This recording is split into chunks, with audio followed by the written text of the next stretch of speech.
this, like that, like this, like that, like this, like that.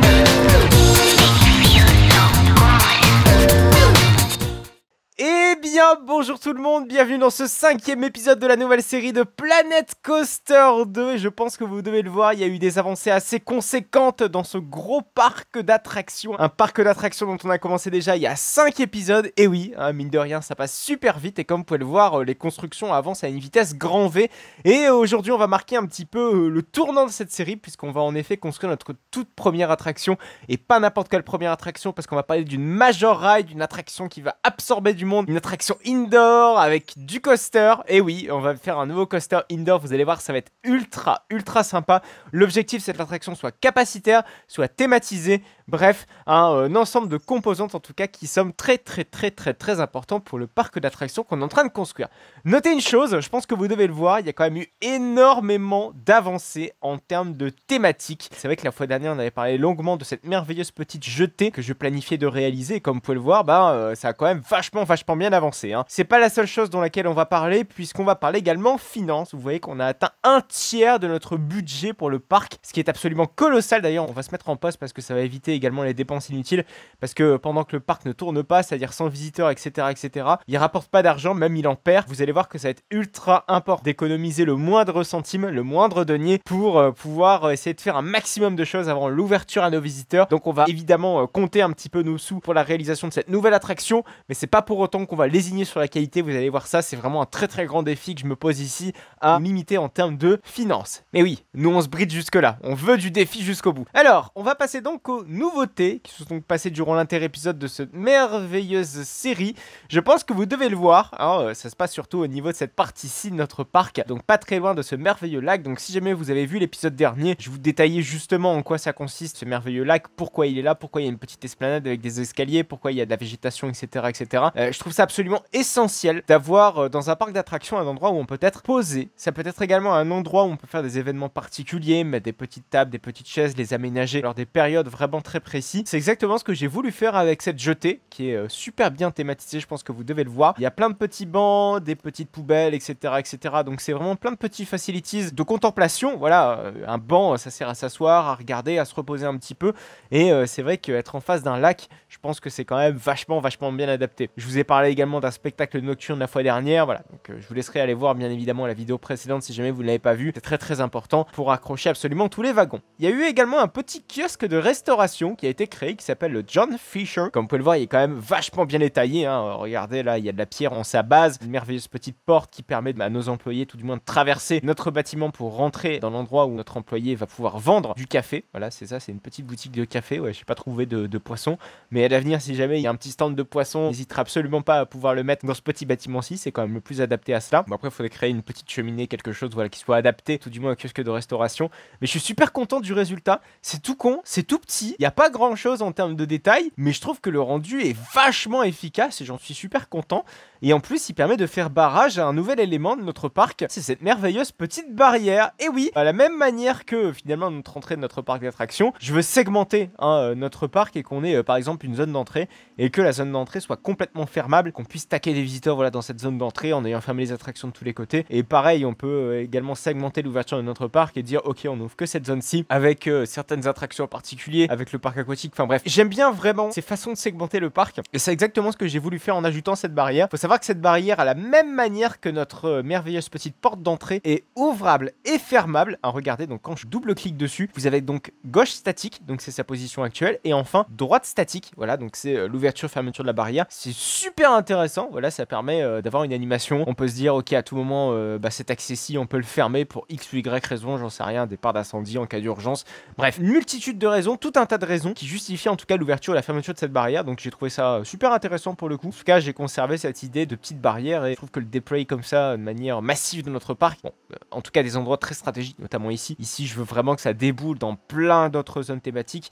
On va commencer à construire une nouvelle zone thématique d'ici quelques épisodes de cela, donc abonnez-vous bien évidemment à cette chaîne. Mais aujourd'hui, on va construire une nouvelle attraction, la toute première attraction de notre parc. Vous allez voir, j'ai méga hâte de vous présenter tout ça. Donc une petite barrière qui est fonctionnelle et qui a complètement son sens dans cette partie-ci du parc d'attractions. Plein de petites bancs, des tables, des chaises, des poubelles, etc., de la végétation. d'animation. Et juste ici, vous l'avez présenté la dernière fois, on a donc le merveilleux phare. Et c'est un très beau phare pour le coup que je vous ai fait là. Donc regardez, donc la base du phare qui avait déjà été construite la fois dernière. Cette fois-ci, j'ai fait la partie haute. Donc la partie haute avec ni plus ni moins que l'éclairage qui abrite à l'intérieur de ce merveilleux phare. Donc quand on met en mode lumière du soir, boum boum boum boum boum, vous avez un énorme spot qui fait la rotation du phare. J'aime beaucoup. Alors ce qui est dommage, c'est que la lumière ne transperce pas le ciel. Ça fait pas un petit peu effet Sky Tracer comme on pourrait avoir justement dans des vrais phares. Ça se limite qu'à éclairer l'intérieur du phare et un petit peu les alentours. Mais je trouve pas suffisamment pour créer cet effet de phare. Il n'y a aucun éclairage dans Planet Coaster, c'est ça que je trouve dommage, qui est adapté à notre besoin alors qu'il y a une multitude d'éclairages IRL dans la vraie vie qui servent à des utilisations particulières. Et je trouve dommage que Planet Coaster n'ait pas pris le soin, ou en tout cas Frontiers n'ait pas pris le soin de créer des éclairages adaptés à tout type d'utilisation. En particulier, j'aurais bien aimé avoir des Sky Tracers. Enfin, l'utilisation des Sky Tracers est très particulière dans des événements, voilà, c'est pas fait pour les phares, mais ça aurait parfaitement fait l'affaire dans un contexte comme ça thématisé. Voilà, donc je trouve que le tout est plutôt adapté, plutôt joli, mais le souci c'est qu'avec ces histoires d'éclairage qui sont pas adaptés, j'ai du mal à créer des environnements très bien éclairés comme on pourrait retrouver dans la vraie vie.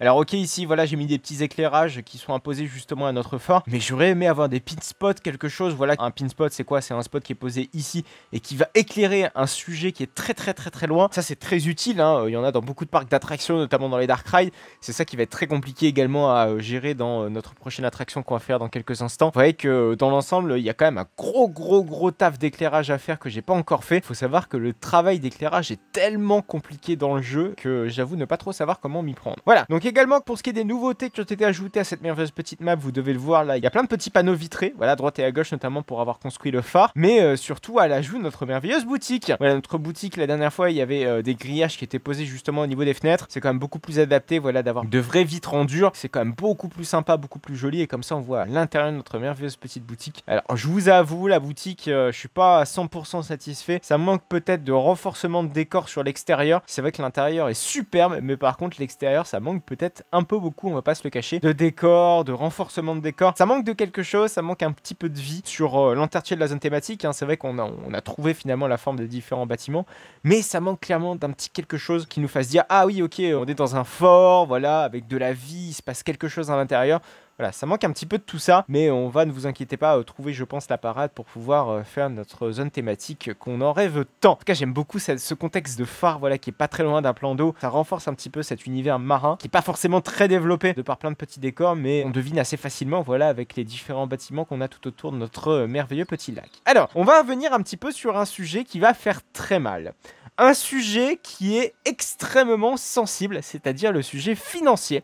Alors, ça me terrifie de voir l'argent descendre comme ça à vue d'œil, alors que notre parc est fermé, mais oui, parce que si on laisse en play, eh ben, on aurait tendance à voir notre argent s'écouler. Il faut savoir qu'on a déjà grillé un tiers du budget, juste, je dis bien juste pour avoir construit des décors, même pas une attraction. C'est vous dire à quel point on est un petit peu dans l'urgence, on va pas se le cacher. Je veux consacrer donc un autre tiers de ce budget à l'attraction qu'on va faire, donc en tout 100 000 $, pas plus que ça. Et les autres 100 000 $, je veux le construire donc pour une autre zone thématique qui sera donc disponible avant l'ouverture de notre parc. En tout, j'aimerais faire 3 attractions avant l'ouverture du parc. Vous allez voir, ça va être extrêmement compliqué. Ce sera un très gros défi, en tout cas, de faire l'ensemble du projet, tout du moins, dans cette enveloppe-ci. Mais bon, c'est le défi, hein. Je me suis lancé le défi de conserver la comptabilité de Planet Coaster 2. Donc, on va jouer avec ces contraintes. On va croiser les doigts que lorsqu'on va ouvrir notre parc d'attractions, on sera rentable dès le début. Notez une chose d'ailleurs, c'est vrai que j'ai oublié de vous le préciser, mais il y a eu tout un tas de petits objets à droite et à gauche qui ont été rajoutés dans la mise à jour, en plus des vitres que j'ai ajoutées dans le jeu, notamment ces petites échelles qui sont plutôt stylées. Je les aime beaucoup, ces petites échelles. Ça fait vraiment évacuation ou accès toiture. Bah, en fait, ni plus ni moins, ces petites échelles servent à l'accès toiture pour la maintenance, etc., etc. On peut se dire, ok, il peut y avoir des infrastructures de feux d'artifice sur nos bâtiments, donc ça va de son sens d'avoir des petites échelles. Donc je les ai mis surtout sur les gros bâtiments. Ici, comme vous pouvez le voir, on a des accès en toiture. Donc ici, ici et ici. Notez que j'ai mis 2 échelles différentes parce que lorsqu'on se trouve ici,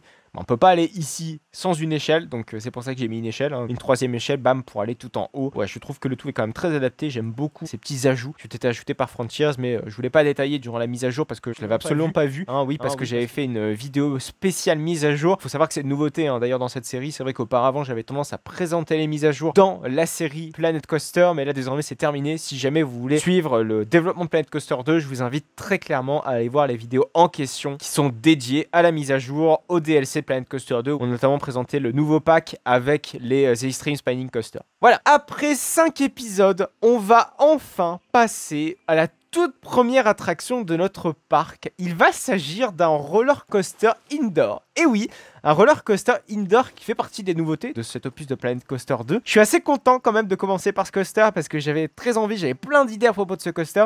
Et je pense que c'est clairement le plus adapté à faire comme ça dans une zone d'entrée.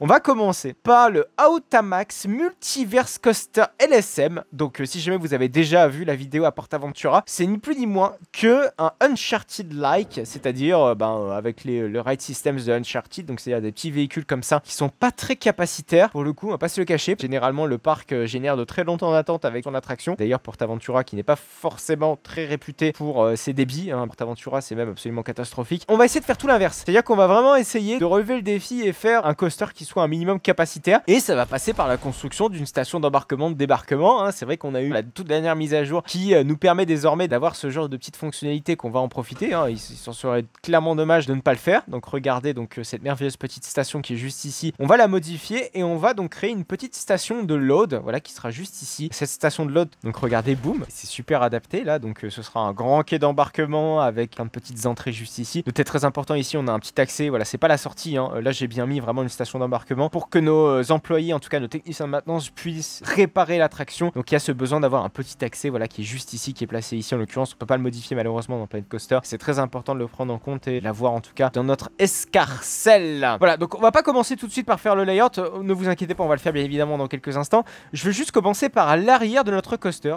Comme vous devez le voir, je trouve que la station n'est pas adaptée. Voilà, on peut encore la raccourcir. Et juste ici, on va créer un petit virage. Boum, boum, boum, boum, boum. Voilà, qui est juste là. Alors un virage qui est pas trop grand, juste histoire de mettre 2-3 petits trous de friction. Et derrière, juste ici, on va créer donc notre station de débarquement. Vous allez voir que la station de débarquement est quand même beaucoup moins large que la station d'embarquement. Par contre, je pense qu'on peut mettre, hop, une petite section qui va tout droit. Voilà, c'est parfait. Parce qu'il faut bien se rendre compte que ici, dans ce sac de nœuds, il va falloir qu'on case et la sortie d'ici, l'entrée des visiteurs ici. En plus de ça, la file express. Bah oui, parce qu'en tout, il faut savoir qu'il va y avoir 4 chemins qui vont s'entrecroiser ici. Donc, la sortie, l'entrée pour nos visiteurs, l'entrée express, l'entrée également pour nos merveilleux petits techniciens de maintenance. Bref, 4 chemins en tout qui vont s'entrecroiser ici. Ça va être un sac de nœuds absolument monumental. J'espère qu'on va réussir à tout caser parce que ça va vraiment pas être de la tarte. Il va falloir faire confiance pour le coup parce que regardez, l'espace est quand même vachement maigre. Je veux pas non plus créer un trop gros bâtiment sur cette façade-ci,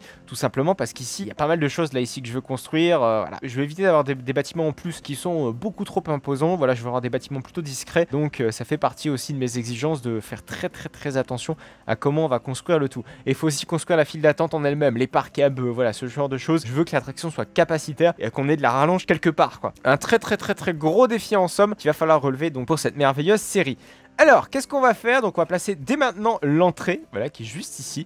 L'entrée, je pense qu'on peut la placer là, c'est plutôt cohérent. La sortie, on va essayer ici. Place la porte des employés, je pense que c'est cohérent de la mettre là. L'entrée, on va peut-être la décaler encore d'un, voilà, pour la mettre juste à côté des portillons. C'est merveilleux. Je pense que, ça me paraît essentiel de mettre les passes prioritaires quelque part. Ah putain, je m'en doutais. Les passes prioritaires, on n'a pas la place.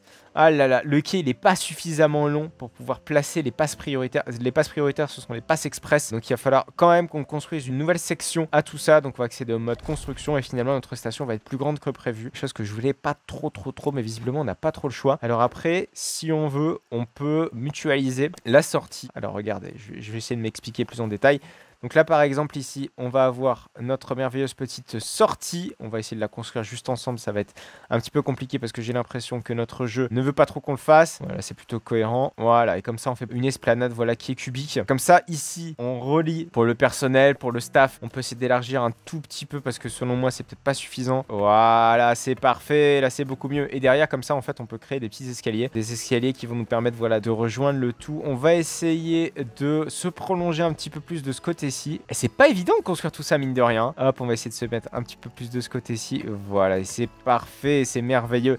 Et là, comme ça, voilà, on a une merveilleuse petite station de débarquement. Bon, le souci, c'est qu'il faut créer effectivement notre escalier. Et là, ce sera pas une mince affaire parce que les escaliers de mémoire, on peut pas faire. Ouais, on est obligé d'être en 4 de large. Faut être très vigilant parce que le 4, c'est quand même quelque chose d'assez large, on va pas se le cacher. Donc, pour pas faire de conneries, on va aligner sur l'angle. On va faire un autre angle, voilà, qui est juste ici. Le tout, c'est qu'il faut vraiment que le tout soit compact, quoi. Je pense qu'on peut encore descendre de 1. On n'a pas suffisamment de place pour faire tout ça. Donc, moi, j'aurais bien aimé descendre encore de 1, mais après, sinon, ça va faire beaucoup trop juste.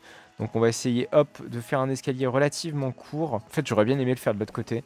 Mais le souci, c'est que j'en ai bien peur que ce ne soit pas adapté. En fait, je veux que la sortie soit ni plus ni moins qu'ici, quoi. Voilà, qui se rembranche dans le parc. Mais ici, voilà, là ça me paraît plutôt adapté. Bon, ça c'est assez compliqué hein, parce qu'il va falloir essayer de caser nos merveilleux petits chemins un petit peu n'importe où. Pas faire n'importe quoi surtout, en fait c'est ça qui me paraît le plus essentiel. Donc on va replacer l'entrée, voilà, qui me paraît peut-être un peu moins adapté de la placer ici. On va placer la file d'attente express qui sera pas très loin de l'entrée. Voilà, la file express est juste là, merveilleux. Voilà, là, c'est parfait. Et là ici, moi ce que je veux faire, c'est faire un énorme escalier en colimaçon. Alors ça va, là pour ce qui est des chemins de file d'attente, normalement on va pouvoir faire quelque chose de beaucoup plus thématisé. Vous allez voir qu'on va créer une salle en fait circulaire qui fera partie intégrante de notre file d'attente. Alors le souci c'est que l'outil des files d'attente je trouve est pas super adapté. On exprimerait plus tard sur ce sujet, mais regardez là, on est obligé de se connecter, ça m'énerve parce que moi je vais aller plus loin. Voilà. Ah, il veut me créer mon virage quoi. Ah, c'est chiant.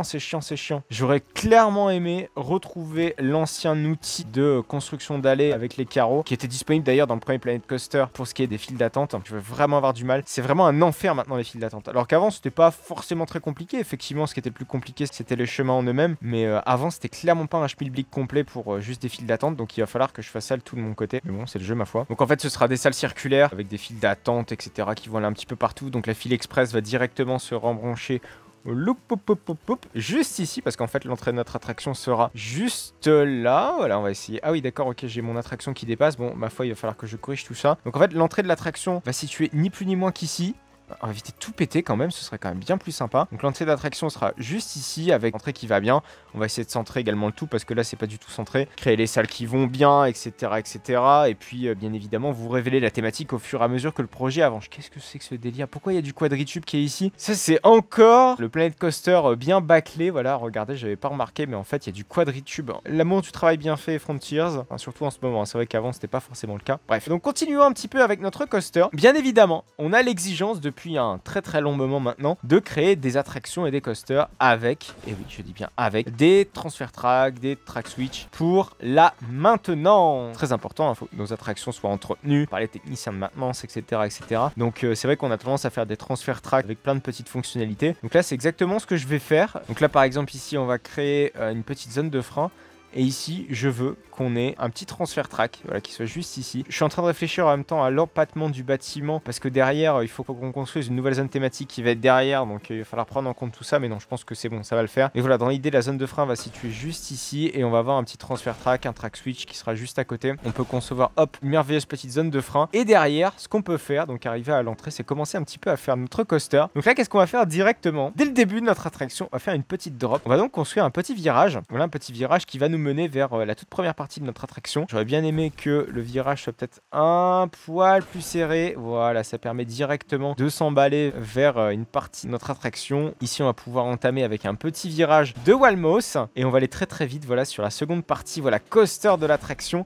Hop, boum. Et ici, la section qui est juste là, on va créer un petit launch. Ah, sinon c'est vrai qu'il y a les deux versions. Les roues d'entraînement, c'est surtout pour faire des parties Dark Ride sur des sections plates. Ça se fait. Bon, on va pas faire des sections de roues d'entraînement. On va juste faire du launch. Et derrière, on va aller faire, hop, notre première partie coaster, voilà, qui sera juste ici.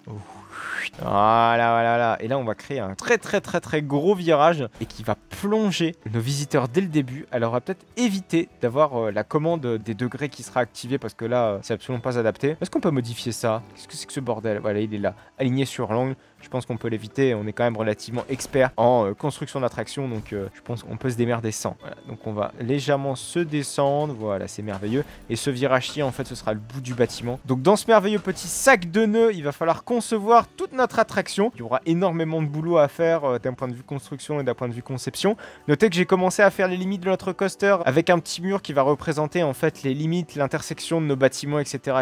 Donc, tout ça sera évidemment à prendre en compte. Et on va essayer donc de créer le bâtiment le plus adapté à notre futur coaster et le tout doit être tout de même extrêmement thématisable parce que tout ce qui est file d'attente, etc., il va falloir trouver voilà, le bon méli-mélo pour pouvoir faire de belles salles qui soient reliées entre elles pour éviter d'avoir le moins de perte d'espace possible parce qu'on va créer des petits locals en dessous, en souterrain avec nos éléments électriques, nos circuits électriques, avec nos circuits d'eau, enfin bref. Il va falloir créer tout ça, ça va être énormément de boulot donc en fait finalement toute la partie technique et file d'attente sera concentrée juste ici et derrière on aura donc toute la partie coaster qui sera un peu plus loin. On continuera à construire notre coaster mais d'ici la fois prochaine j'essaierai de faire la file d'attente, finalement le plus compliqué pour le coup parce que là il y a clairement du boulot à faire pour essayer de caser le maximum de choses dans cet espace qui est vraiment très restreint. Voilà bah écoutez, cette vidéo touche à sa fin. Si jamais elle vous a plu, n'hésitez donc surtout pas à la liker, à vous abonner bien évidemment pour ne pas manquer la suite de la construction de notre merveilleuse attraction. Abonnez-vous à cette chaîne, likez cette série, n'hésitez surtout pas également à aller voir la playlist de cette série. Si jamais vous prenez cette série en cours de route, n'hésitez donc surtout pas à aller voir la playlist qui va apparaître juste à votre droite. Il ne me reste donc plus que quelques secondes pour pouvoir cliquer et aller voir depuis le début